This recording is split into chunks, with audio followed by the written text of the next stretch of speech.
Pertama, saya rasa debat tadi malam secara objektif kita harus nilai bahwa Pak Ganjar lebih unggul disusul Pak Anies dan terakhir Pak Prabowo, gitu ya, secara objektif.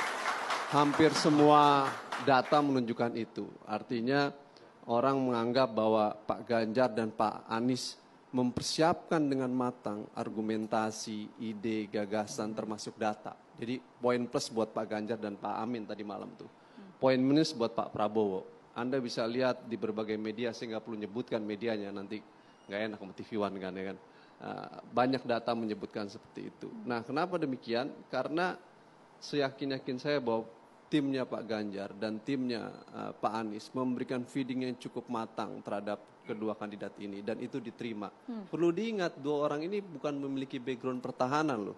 Tapi tadi malam sangat amazing berbicara tentang pertahanan. Sementara Pak Prabowo yang memiliki background pertahanan justru tidak bisa membantah pertanyaan-pertanyaan dengan data-data yang harus dia miliki. Seorang menteri pertahanan kan banyak tuh dirjennya. Saya mau debat nanti malam data taruh aja di meja. Nah itu dia. Semua berbicara mengenai data Bang Araf. Iya. Apa yang dipertanyakan oleh Mas Ganjar dan juga Mas Anies pada saat debat itu merupakan suatu kerahasiaan atau tidak? Atau seharusnya bisa disajikan saja datanya oleh Pak Prabowo? Sangat bisa disajikan. Kenapa? Karena pertanyaan Pak Anies itu sesuatu yang tidak rahasia.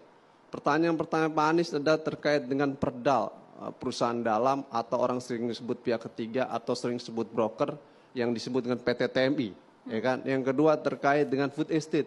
Itu tidak rahasia. Itu sesuatu yang dijelaskan oleh Pak Prabowo. Apakah benar ada permainan pihak ketiga dalam pengadaan alutsista? Kita harus membongkar sesuatu yang di bawah permukaan ke atas permukaan. Saya terima kasih buat Pak Anies. Debat kali ini memberikan ruang yang luar biasa terhadap kita tentang sektor pertahanan. Karena memang dugaan-dugaan permainan, dugaan-dugaan penyimpangan dalam alutsista itu menyakitkan dan menyedihkan kita. Kenapa? Permainan-permainan pihak ketiga itu membuat kondisi alutsista dalam kondisi underspec, di bawah standar. Akhirnya para prajurit seringkali menggunakan alutsistanya jatuh, kecelakaan, dan beberapa kali membahayakan. Jadi pertanyaan Pak Anies tentang keterlibatan pihak ketiga itu harus dijawab oleh Pak Prabowo. Apakah benar PT TMI itu supaya kita memiliki sektor pertahanan yang transparan dan akuntabel? Sayangnya Pak Prabowo tidak bisa menjawab itu gitu. Malah mengajak diskusi di belakang. Menurut saya jawab diskusinya di depan bukan di belakang. Supaya masyarakat tahu gitu ya. Nah kalau Bung Daniel tadi udah bisa menjawab, seharusnya yang menjadi kandidat presiden Bung Daniel bukan Pak Prabowo tadi malam. Karena Bung Daniel bisa lebih menjelaskan malam ini gitu ya. Benar, buktinya dalam waktu singkat Bung Daniel bisa. Tapi saya mungkin feeding dari Bung Daniel ke Pak Prabowo. Belum nyampe. Bukan belum nyampe, tidak diterima oleh beliau. Yang kemudian terlalu overconfident. Nah karena gue menteri pertahanan, bekas prajurit, mengetahui segala macam. Feeding dari tim akhirnya tidak bisa dimatangkan oleh beliau. Berbeda dengan yang paslon 1 dan 3 justru menerima itu dan mempelajari itu. Gitu. Pertanyaan Mas Nah Ganjar. meski catatan belum semuanya yang disampaikan oleh Bung Daniel tadi benar. Banyak beberapa catatan yang saya bisa koreksi terkait dengan pernyataan itu gitu ya.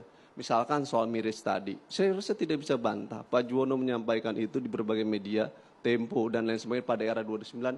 Sehingga itu dikutip oleh Pak Anies. Itu sesuatu yang nggak salah. Benar-benar saja gitu ya. Iya ada di media masih tinggal lihat. Pernyataan dari Pak Ganjar terkait dengan data-data itu. Data-data dari lembaga internasional tentang kondisi alutsista itu sesuatu yang sah-sah dan wajar saja. Kalau Bung Daniel menggunakan data lain ada yang menganggap lebih tinggi, itu juga silahkan saja. Karena apa? Banyak perspektif dalam melihat konteks pertahanan dan data itu. Seharusnya Pak Prabowo menjawab pertanyaan Pak Ganjar seperti Bung Daniel menjawab tadi. Menurut data, tapi kan nggak dijawab. Artinya nggak pegang data dong. Berarti Anda nggak siap berdebat. Menurut saya sederhana. Jadi nggak ada yang bohong dari Pak Ganjar dan menyampaikan data tadi. Terkait anggaran sebenarnya memang akumulasinya kurang lebih 700 triliun. Cuman memang secara keseluruhan akumulatif bukan hanya untuk alutsista. Ya mungkin di level itu. Catatannya banyak juga nih dari Mas Al-Araf. Kami banyak, yakin gemas sekali Bang Daniel ingin menanggapi. Tapi kita boleh ke Bang Ege saya dulu, lebih Mas gemas Al-Araf. tadi yang pertanyaan Pak Daniel itu. Kita ke Bang Ege beberapa hal gitu. Karena Bang Ege yang hadir langsung di lokasi tahu persis suasana nanti yang soal rahasia saya bisa lebih detail Mas. Semua rahasia dibongkar Boleh malam dikit hari. nggak yang soal rahasia? Semua rahasia dibongkar malam hari. Yang rahasia? Boleh.